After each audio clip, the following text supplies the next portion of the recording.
Tanda Kehormatan Nugraha Sakanti.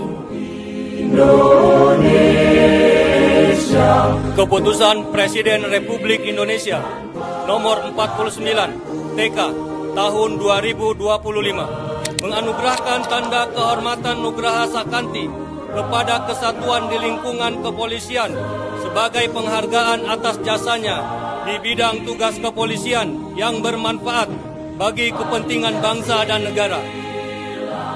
Penerima Tanda Kehormatan Nugraha Sakanti diberikan kepada Polda Aceh.